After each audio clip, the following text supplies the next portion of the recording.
زکات اسی طریقے سے زکات حضرت نبی پاک صلی اللہ علیہ وسلم کے زمانے میں لوگ زکات دیا کرتے تھے.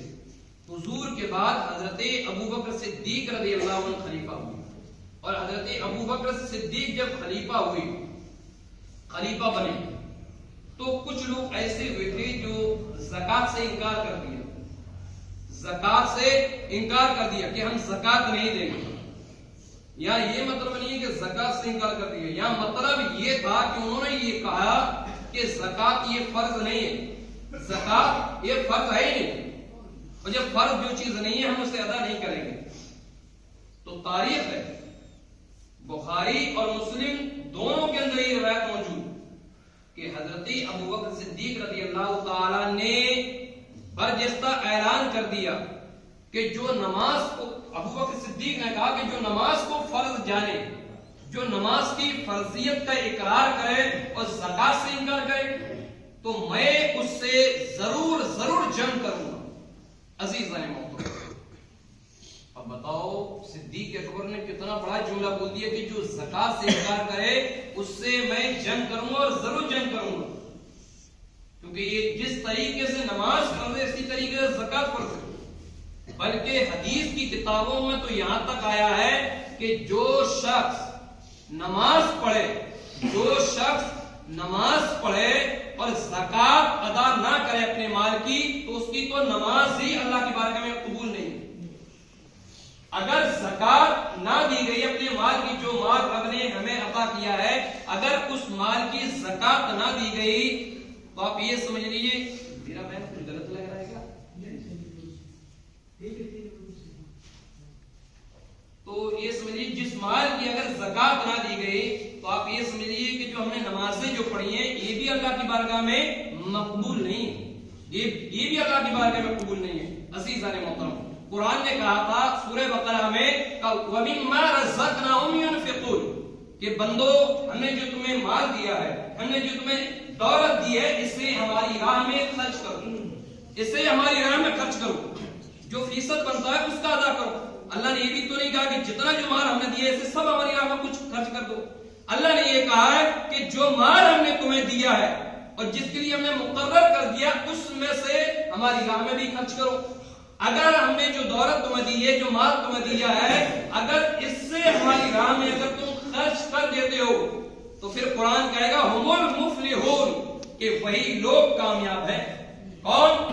جس کو ہم نے رزق دیا, جس کو ہم نے دولت دی اور اسی دولت میں سے ہماری راہ میں خرچ کر دیا, ہم المفلحون وہی کامیاب ہیں. اور جو لوگ زکات نہیں دیتے, جو لوگ احکامات شریعت پر عمل نہیں کرتے ہیں, جو اللہ کے حکم پر عمل نہیں کرتے, تو پھر قرآن کہے گا عذاب علیم کہ اس کے لیے تو دردناک عذاب ہے, اس کے لیے تو بہت بھیانک عذاب ہے. عزیزان محترم, قرآن نے کہا ہے زکات ادا کرو کیونکہ زکات بھی ایک فرض ہے. جیسے کہ قرآن مقدس پارہ 18 رکوع 13 کے اندر اللہ ارشاد فرماتا ہے وَأَقِیمُوا الصَّلَاةَ کہ نماز قائم کرو. اللہ کہہ رہے ہیں نماز قائم کرو, وَآتُوا الزَّکَاةَ اور زکات ادا کرو.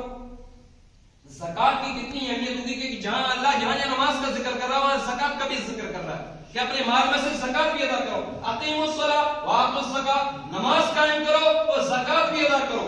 واطیعوا الرسول اور رسول کی بھی اطاعت کرو. لعلکم ترحمون اس لیے اس امید پر کہ تم پر رحم کیا جائے. اگر تم چاہتے ہو کہ تمہارا رب تمہارے اوپر رحم کرے, اگر تم چاہتے ہو اللہ تمہیں بخشے, اگر تم چاہتے ہو کہ تم کامیاب ہو جاؤ تو نماز بھی قائم کرو, زکات بھی ادا کرو. واطیعوا الرسول اور رسول کی بھی اطاعت کرو. لعلکم تفلحون اس امید پر کہ اللہ تمہیں کامیاب فرما دے, اس امید پر کہ اللہ تمہیں بخش دے.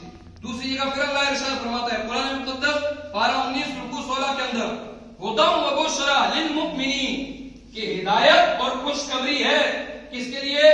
مسلمانوں کے لیے. ہدی و بشری للمؤمنین ہدایت ہے, خوشخبری ہے ان لوگوں کے لیے جو مسلمان ہیں. پھر قرآن کہتا ہے الذین یقیمون الصلاۃ جو زکات جو نماز قائم کرتے ہیں, ویؤتون الزکاۃ اور جو زکات دیتے ہیں, وہم بالآخرۃ ہم یوقنون اور جو آخرت پر یقین رکھتے ہیں. یعنی جو نماز قائم کرتے ہیں, جو زکات دیتے ہیں, جو آخرت پر ایمان رکھتے ہیں, ان کے لیے تو ہدایت بھی اللہ کی جانب سے اور ان کے لیے خوشخبری بھی اللہ کی جانب سے.